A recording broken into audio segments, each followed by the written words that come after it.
एक समय की बात है, एक छोटा सा गांव था जहां सभी लोग खुश रहते थे और सभी लोग एक दूसरे का ध्यान रखते थे। लेकिन तभी गांव के सबसे बुजुर्ग और ज्ञानी वैद्य जी की तबीयत खराब हो गई और वो बीमार पड़ गए। तभी गांव के लड़के मोहन ने ठान लिया कि वो इस बीमारी को ठीक करके रहेगा। तब उसने शुरू किया दिल के रहस्य के बारे में जानकारी इकट्ठा करना। ठीक वैसे ही जैसे आज हम हार्ट की एनाटॉमी को पढ़ना स्टार्ट करने वाले हैं। नमस्ते दोस्तों, आप सभी का स्वागत है हमारे इस यूट्यूब चैनल पर। और आज हम बात करने वाले हैं एक ऐसे ऑर्गन की जो हमारे शरीर का सबसे महत्वपूर्ण हिस्सा है, हमारा दिल यानी कि हार्ट। हम सभी जानते हैं कि दिल धड़कता है, लेकिन क्या आप जानते हैं कि ये क्यों धड़कता है, कैसे धड़कता है, इसकी बनावट कैसे होती है? चलिए शुरू करते हैं इस अमेजिंग जर्नी को। अगर इसकी पोजीशन की बात करें तो हमारा हार्ट हमारे सीने के सेंटर में लेफ्ट साइड को टिल्टेड रहता है, यानी लेफ्ट साइड में झुका हुआ रहता है। ये एक मुट्ठी के आकार का होता है, जिसे अंग्रेजी में कहते हैं क्लेंच फिश साइज का होता है। और इसका सबसे इंपॉर्टेंट काम है ब्लड को पूरी बॉडी के अंदर सर्कुलेट करना, ताकि हमारे हर एक सेल को भरपूर न्यूट्रिशन मिल पाए। आइए इसे डायग्राम से समझते हैं। हार्ट एक मस्कुलर ऑर्गन है जो कि हमेशा एक प्रोटेक्टिव सैक के अंदर बंद होता है, और इस सैक का नाम होता है पेरिकार्डियम। पेरिकार्डियम हार्ट को हमेशा सही जगह पर रोक के रखता है। ह्यूमन हार्ट चार चैम्बर्स में डिवाइड होता है, और ये चार चैम्बर्स होते हैं right atrium, right ventricle, left atrium और लेफ्ट वेंट्रिकल। हमारे हार्ट के बिल्कुल बीचों बीच एक दीवार होती है जिसे बोला जाता है सेप्टम। और ये सेप्टम काफी ज्यादा इंपॉर्टेंट है क्योंकि ये ऑक्सीजनेटेड और डीऑक्सीजनेटेड ब्लड को अलग अलग रखती है। आसान भाषा में कहूं तो शुद्ध और अशुद्ध खून को अलग अलग रखती है और मिलने नहीं देती। चलिए अब देखते हैं कि ब्लड हमारे हार्ट के अंदर कैसे ट्रेवल करता है। बहुत ज्यादा अमेजिंग जर्नी है ये। हमारी पूरी बॉडी से ऑक्सीजन फ्री ब्लड यानी डीऑक्सीजनेटेड ब्लड हार्ट में एंटर करता है दो वेन्स की वजह से, जिनका नाम है सुपीरियर वेने कावा और इंफीरियर वेने कावा। सुपीरियर वेने कावा अपर बॉडी से ब्लड लाती है और इंफीरियर वेने कावा लोअर बॉडी से ब्लड लेकर आती है। ये ब्लड सबसे पहले राइट एट्रियम में एंटर करता है। राइट एट्रियम से ब्लड ट्राइकस्पिड वॉल्व के थ्रू राइट वेंट्रिकल में जाता है। वॉल्व का काम होता है ब्लड के बैक फ्लो को रोके रखना। राइट वेंट्रिकल से ब्लड पल्मोनरी वॉल्व से पंप होते हुए पल्मोनरी आर्टरीज में एंटर होता है। ये पल्मोनरी आर्टरी ब्लड को लंग्स तक लेके जाती है ताकि ब्लड ऑक्सीजन को पिक कर पाए। याद रखिए कि पल्मोनरी आर्टरी एक एक्सेप्शन है, क्योंकि अभी तक इसने डीऑक्सीजनेटेड ब्लड को कैरी किया है।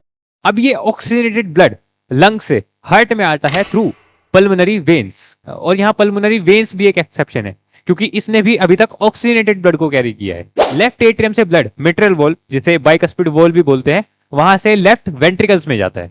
और जो लेफ्ट वेंट्रिकल है ये हमारे हार्ट का सबसे स्ट्रॉन्गेस्ट चैम्बर है, क्योंकि अब इसे जो काम करना है वो सबसे ज्यादा पावरफुल है। इसे अब काम करना है हमारे ब्लड को पूरे बॉडी में फ्लो कराने का, यानी पूरी बॉडी में सर्कुलेट कराने का। लेफ्ट वेंट्रिकल से ब्लड आर्टिक वॉल्व से होते हुए हमारी शरीर की सबसे बड़ी आर्टरी ओर्टा में एंटर करता है, और ओर्टा पूरी बॉडी में ऑक्सीजनेटेड ब्लड को पंप करती है।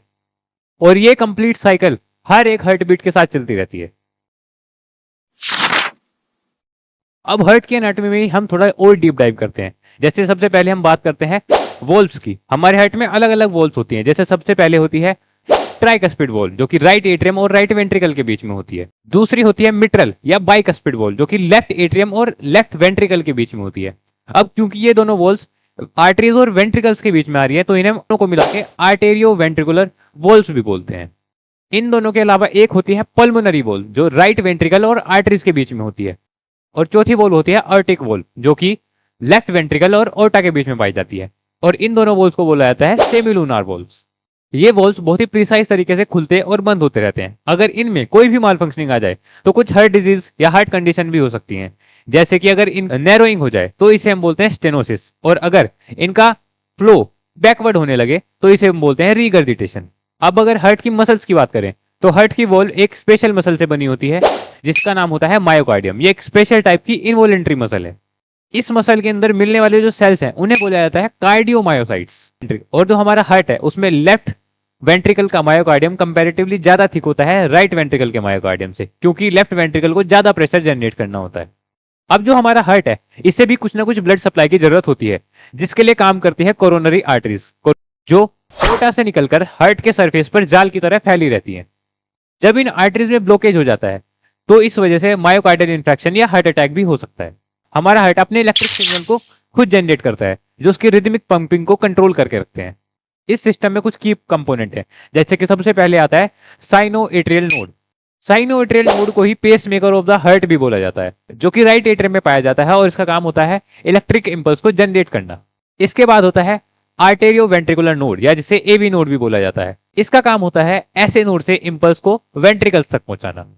इसके बाद काम में आते हैं बंडल ऑफिस, बंडल ब्रांचेस और पुरकिंजे फाइबर। ये सब एक फाइबर है। ये फाइबर्स हमारे इंपल्स को वेंट्रिकल्स के हर एक हिस्सा तक फैलाते हैं और इसी की वजह से हमारे वेंट्रिकल्स कॉन्ट्रैक्ट भी करते हैं और इसी पूरी इलेक्ट्रिकल एक्टिविटी को ईसीजी में कैप्चर किया जाता है, जिसके बाद डॉक्टर हमें हमारी हार्ट हेल्थ के बारे में बताते हैं।